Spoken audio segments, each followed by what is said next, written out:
Les mecs, on se retrouve pour une nouvelle vidéo pour parler d'un débat footballistique qui fait rage à chaque fois qu'on approche d'une fin de saison, pardon, et qu'on commence à en débuter une nouvelle.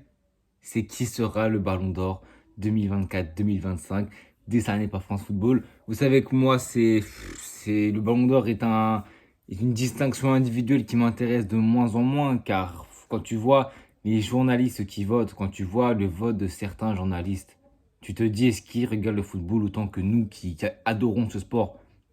Ils ont quoi de plus que nous? Alors que le trophée The Best, je dis pas ça, et c'est inconscient quand même, je pense, parce que Vini l'année dernière se fait voler pour le Ballon d'Or et gagne le trophée The Best. Le trophée The Best, je crois que c'est un vote qui est fait par je crois, les joueurs, ou je crois que c'est un vote qui est fait par directement les joueurs, les coachs, etc., qui se votent entre eux, comme les trophées UNFP. Je trouve ça quand même beaucoup plus juste que des journalistes pas impartials. Il y a, sur Twitter, quand tu regardais les votants, les journalistes qui mettaient Vini même pas dans le top 10, même pas dans le top 10, et tu voyais leur compte Insta, ils avaient des maillots du Barça. Le Ballon d'Or, je sais pas si c'est une mascarade, mais il y a tellement eu de trucs où ça n'a aucun sens. Enfin bref, donc on en est là pour parler parce que moi, il y a un truc qui me fait rire, notamment avec ce qui s'est passé l'année dernière. L'année dernière, ça nous a encensé un Rodri, un Rodon. Je rappelle juste vite fait les trois critères pour le Ballon d'Or. Le premier, c'est le caractère impressionnant dans les duels, des 1 contre 1. Enfin, pas forcément ça, mais c'est le caractère individuel. Les différences qu'il fait à la deuxième, c'est le palmarès et du coup, collectivement, les trophées que tu as remportés. Et le troisième, c'est le fair play. Le fair play, ça n'a aucun rapport. Ça. Franchement, le fair play, je sais même pas ce que ça vient foutre là parce que les gens qui nous disaient que Vini a perdu des points par rapport au fair play, honnêtement, je pense que ça n'a pas grand. C'est vrai qu'il est peut-être plus usant que certains joueurs, mais je pense pas que ça a été le critère qui a fait qu'il ne l'a pas eu. Enfin bref, ce qui me fait rire l'année dernière, c'est enfin les gens ont encensé un Rodri pour un rôle de l'ombre, un City qui ne gagne pas la coupe de la Ligue anglaise, si je ne me trompe pas, ni même la Carabao, qui élimine en quart contre le Real Madrid, non, en quart contre le Real Madrid, qui gagne la PL si je ne me trompe pas, c'est un trophée majeur. Alors pendant ce temps, le Real, c'était Ligue des Champions, c'était Liga, c'était Super Coupe d'Espagne. Et c'était Coupe du Monde des clubs, non, du coup pas cette année-là, mais bref, c'est quand même 4 trophées majeurs, enfin 3 trophées majeurs, c'est quand même pas rien. Putain, un Vinicius qui est décisif lors des grands matchs, donc il remplissait tout. Trophée collectif, caractère individuel à faire basculer des rencontres, notamment cette demi-retour contre le Bayern Munich et tous les matchs où il est buteur contre Dortmund en finale. Enfin bref, c'est un débat que je comprends pas. Et là, bizarrement, je vois les supporters barcelonais. Le Ballon d'Or, pour moi, il y a deux équipes en concurrence, le Barça et le Paris Saint-Germain. Pour le Paris Saint-Germain, Dembélé. Pour le Barça, Rafinha, Pedri. Et puis il y a le Yamal. À l'Inter, malheureusement, c'est plus un collectif qu'une individualité. La seule individualité qui détonne, c'est Lautaro Martinez, mais il a été quand même beaucoup blessé et il a quand même moins staté que la saison dernière. Il est peut-être moins impressionnant individuellement que les quatre autres joueurs que je viens de citer.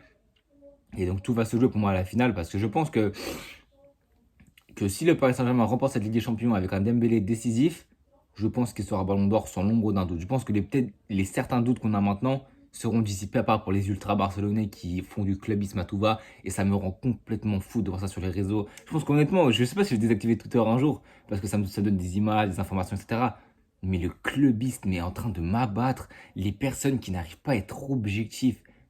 J'estime être une personne, en tout cas quand je parle de foot et des adversaires du Real Madrid, du Barça, etc., un minimum objectif. Quand il y a une faute sifflée pour le Real avantageuse, je le dis. Mais à un moment donné, les supporters du Barça, qui l'année dernière militaient pour Rodri, et cette année militent pour Lamine Yamal, alors que les défauts qu'ils avaient trouvés à Vinicius, qui était le manque de stats, c'est exactement ce qui arrive à Lamine Yamal.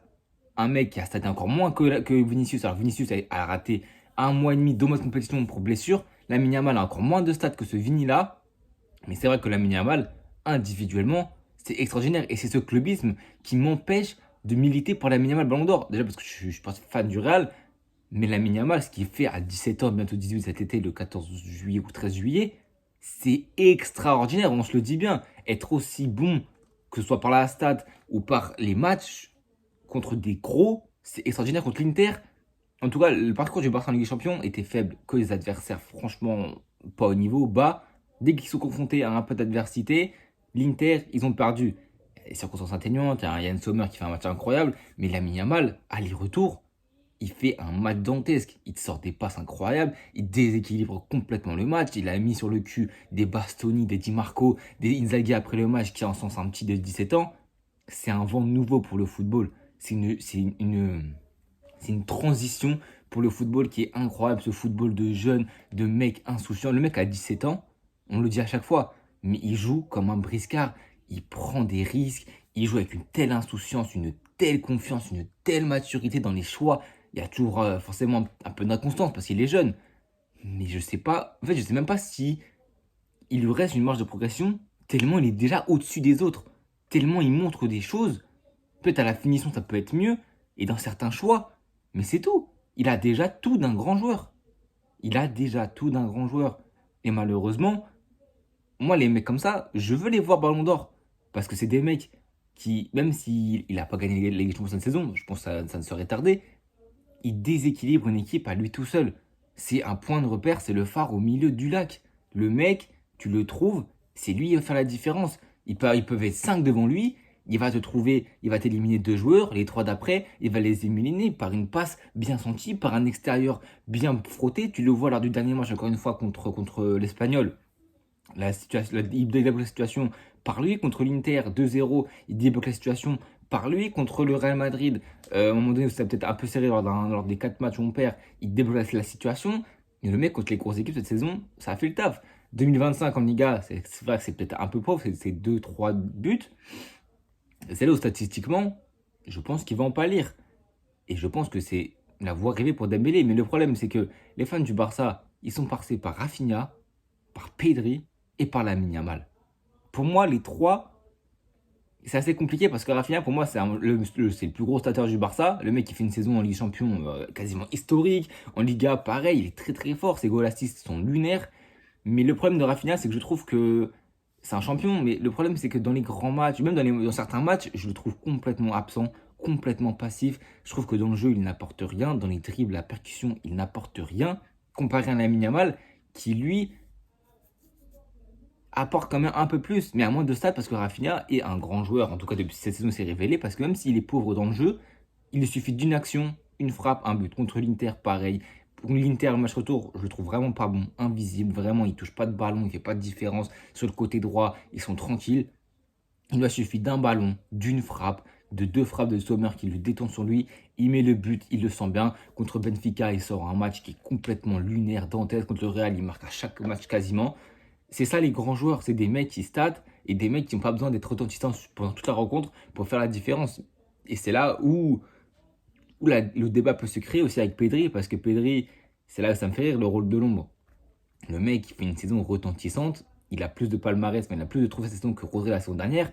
Et pourtant, vu que c'est pas Vinicius en face, ça va moins en parler. Pour moi, Pedri, c'est un joueur extraordinaire. Je trouve que les gens en font quand même énormément. Je trouve que les gens, pas le surcotent parce qu'il est coté à sa juste valeur, mais je trouve que les gens en font quand même beaucoup, beaucoup, beaucoup, beaucoup trop. C'est un excellent joueur, mais quand il fait un match mid où il perd pas beaucoup de ballons, mais qu'avec ses passes progressives, il n'y en a pas énormément, ça va lui dire oui, mais il a perdu aucun ballon. Le mec, il a toujours été juste dans ses choix, mais il n'a pas pris beaucoup de risques. Comme les défenseurs qui ont 100% de passes réussies, qui ont 90 passes réussies sur 90, mais les mecs, ils font pas des passes risquées, c'est que des passes pour faire bouger le bloc, des passes entre défenseurs, etc. Donc c'est un débat qui peut se créer. Je pense pas que Pedri sera uniquement dans la course, à part s'il sort un même pas, parce que le Barça est quasiment a plus rien à jouer non plus. Et donc là, on va passer par Dembélé. Dembélé qui fait une saison, mon Dieu, extraordinaire. Meilleur joueur de Ligue 1, meilleur buteur. Le mec, il fait une saison incroyable. Et en Ligue des Champions, par contre, lui, il a été décisif à tous les tours, soit par la passe ou par le but. Contre Liverpool, contre Arsenal, contre Aston Villa, contre Brest. Là, ça me fait rire. Ils ont mis 10-0 à Brest aller-retour. Mais le problème, c'est que tu critiques Dembélé parce qu'il a mis triplé ou doublé contre Brest. S'il n'aurait pas marqué de but, les gens auraient dit oui, mais il n'a pas marqué de but. Donc peu importe ce qu'il fait, il aurait été critiqué. Et Dembélé, franchement, c'est magnifique. Dembélé a tout gagné sur le plan national que Lamine Yamal, que Pedri Rafinha. Ils ont autant de trophées en Espagne que en France. Il manque la Coupe de France contre Reims. Et je pense pas qu'ils vont déjouer honnêtement. Et il manque la Ligue des Champions. Lui, il a fait le taf en demi-finale. Il a pu se qualifier en finale en étant décisif en plus en demi-finale par une passe contre WAC, par une passe. Là, la finale va toujours. Pour moi, la finale, même si le Paris Saint-Germain gagne sans Dembélé décisif, pour moi, Dembélé est le favori numéro 1. D'autant plus si Dembélé marque ou fait une passe D, ou il met un doublé, ouais, s'il met triplé, là, il n'y a plus de débat. S'il met triplé, il n'y a plus de débat. Individuellement, il a été extraordinaire. Début de saison, ça a été peut-être moins retentissant, mais le mec a continué de stater. Et surtout, il a été décisif. Parce que même s'il n'a pas marqué énormément de buts en 2024, il a fait une saison dans le jeu. Ce qu'il a montré, tout venait par lui. Il était décisif, dribbleur virevoltant. Il faisait les passes à Barcola. Il était franchement un joueur qui m'a épaté. Je ne savais pas qu'il pouvait prendre un niveau comme ça. Son repositionnement a été extraordinairement bien senti par Luis Enrique. Et tu vois que là, autant il fait jouer, autant il est décisif par la passe que par le but. Il est extraordinaire, il s'est réglé, il s'est devenu un joueur de surface, un mec qui peut décrocher, un mec qui peut prendre le couloir, qui peut prendre les espaces, qui peut jouer dans des petits périmètres. Il a tellement été complet, il a tellement une hygiène de vie bien meilleure que FC Barcelone. Et c'est ça peut-être que les Barcelonais ont en travers de la gorge au départ aussi. Mais Dembélé est sur une saison historique. Et si c'est lui qui va donner la première Ligue des Champions de l'histoire du Paris Saint-Germain, pour moi, tu peux me dire ce que tu veux, il n'y aura plus de débat. Statistiquement, au-dessus de la Yamal, euh, dans le palmarès cette saison, au-dessus de la Yamal, le facteur que peut-être Dembélé a en moins de la Yamal, c'est que la Yamal, franchement, il est tellement renversant. Je pense que tu peux faire un highlight de 1 heure avec déjà de la Yamal sur cette saison où il a été retentissant, où il a éliminé un, 2, 3 joueurs, et même après éliminer 3 joueurs, normalement t'es un peu emprunté, t'es pas trop lucide pour faire le choix. Non, lui c'est extérieur, déposé sur Rafinha, c'est la passe dans le demi-espace, c'est des gestes de grande classe. Maintenant, honnêtement, pour moi le ballon d'or c'est Dembélé ou Rafinha, Dembélé ou Lamine Yamal, et c'est dire à quel point Lamine Yamal a 17 ans, bientôt 18, il est favori pour le ballon d'or, mais en même temps c'est un joueur qui est tellement incroyable. La Ligue des Champions, pour moi, est un facteur et sera un facteur si le Paris Saint-Germain l'emporte. Moi, si le Paris Saint-Germain l'emporte, il n'y aura plus rien à gratter pour la Yamal. Si le PSG perd, il y a Nations League cet été et Coupe du Monde des clubs. On sait que c'est des trophées mineurs entre guillemets, mais ça peut quand même. Tu vois, si la France gagne la Ligue des Nations et que le Paris Saint-Germain perd la Ligue des Champions, les supporters du PSG diront oui, mais Dembélé a une Nations League en plus. C'est des trophées mineurs que quand n'est pas dans le débat pour ton joueur. Là, si Dembélé l'emporte, ça sera plus un trophée mineur pour les supporters du Paris Saint-Germain parce qu'ils vont l'utiliser en point d'orgue pour dire oui, mais Dembélé a un trophée avec sa sélection et en plus a battu l'Espagne parce que la demi-finale, non, la demi de Ligue des Nations, je crois que c'est plus c'est les quarts ou les demi. Non, c'est les demi parce que les quarts c'était contre la Croatie. Les demi c'est contre l'Espagne. Si c'est Dembélé et la France qui sort l'Espagne en demi et qui vont en finale contre Allemagne ou Italie, je crois, je sais plus, et qu'on remporte la Nations League, ou même du moins juste on élimine l'Espagne, Dembélé mettra encore un point d'orgue et la Coupe du Monde des clubs, qui fait partie de la saison 2024-2025, le Barça n'y est pas. Peut-être qu'ils vont pouvoir y aller parce qu'il y a 2-3 clubs, notamment Club Léon, qui ne veut pas participer. Donc peut-être que ce sera Al Nasser qui prendra la place ou ce sera le FC Barcelone, je ne sais pas. Mais franchement, s'il prend Nations League et s'il prend Coupe du Monde des clubs, plus la Ligue des Champions, honnêtement, pour moi, il y aura plus de débat possible. Le point d'orgue, c'est le 31 mai, c'est contre l'Inter, c'est la Ligue des Champions. Mais c'est vrai que ce débat pour le Ballon d'Or m'horripile plus par les réseaux sociaux. En vrai, moi, je ne vais pas me mentir. Moi, ça m'affecte. Évidemment que non, ça m'affecte pas. Je m'en fous. Là, quand je vais éteindre mon téléphone, je serai tranquille. Mais en fait, je me dis, j'allume mon téléphone et je vois pas d'objectivité. Je vois que du supporterisme, que du clubisme. Je dis pas, t'es supporter du Barça, tu vas pas militer pour Dembélé. Je peux le comprendre. Mais décrédibiliser la saison de Dembélé et favoriser la saison de Lamine Yamal, alors que l'année dernière, tu as décrédibilisé pardon, celle de Vini pour mettre celle de Rodri en avant, c'est tout cette hypocrisie, moi, qui, je trouve, est abjecte. Et en vrai, moi, je sais pas, ça me dégoûte du foot, ça me dégoûte des réseaux, mais en fait, tu t'y attends forcément parce que les réseaux, c'est le crépuscule des personnes qui sont pas objectifs et qui militent que pour ton joueur et qui mettent les œillères alors qu'ils veulent faire passer ton joueur pour un joueur éclaté alors qu'il a été très bon et inversement pour Dembélé où Dembélé fait une très très très très bonne saison, une saison de ballon d'or clairement et ça va le faire passer pour un moins que rien alors que oui, c'est la Ligue 1, oui, bah, il joue contre Brest en Ligue des Champions, etc. Mais le Barça, c'est plus la même chose. Le Barça, il a le parcours en LDC, mais frère, ouais, tu doses un petit peu, tu n'as pas affronté des cadors, et le premier cadre que tu as affronté, bah, tu t'es fait éliminer. Donc, il faut savoir rester juste, il faut savoir rester lucide. Lamine Yamal est dans le panier pour être ballon d'or, Dembélé l'est aussi, mais pour moi, il faut, pas, faut rester un minimum objectif. Les supporters du Barça le sauront jamais, je pense, et comme les supporters du Real, du Paris Saint-Germain, et c'est en fait, je dis ça pour le Barça, mais je dis ça pour tous les clubs. Quand tu as ton poulain, tu as ton joueur que tu chéris, que tu as créé devant ses exploits devant, et qui t'a rapporté des trophées, tu vas forcément militer pour lui. Tu manqueras peut-être forcément un peu d'objectifs. Mais moi qui suis, et tous les supporters qui sont à l'extérieur de ce débat, Barça, PSG, honnêtement, on peut garder un minimum d'objectivité. Moi, je le dis, Lamine Yamal est un joueur qui est extraordinaire, qui a montré des choses ahurissantes pour un petit de 17 ans et qui est complètement folle. Et je me demande où il va aller. Mais pour moi, Dembélé, s'il prend la LDC, qu'il soit décisif ou pas, pour moi, il n'y a plus de débat. Pour moi, s'il prend la Ligue des Champions, il n'y a plus de débat. S'il ne la prend pas, pour moi, le débat, il peut se poser clair et net et on débat, on dit qui le mérite le plus. Tu te bases sur quel point. Parce que le Ballon d'Or, ils me font rire.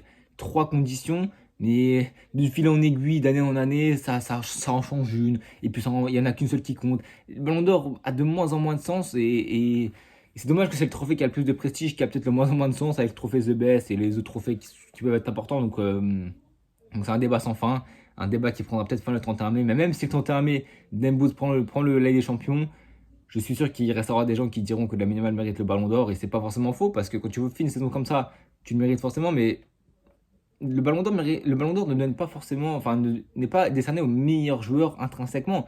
Il est décerné au joueur qui a fait une saison qui était incroyable sur la durée, qui a déséquilibré par des matchs, qui a déséquilibré des rencontres par son niveau, qui a fait des choses que tu pensais pas être possibles et qui a remporté des trophées.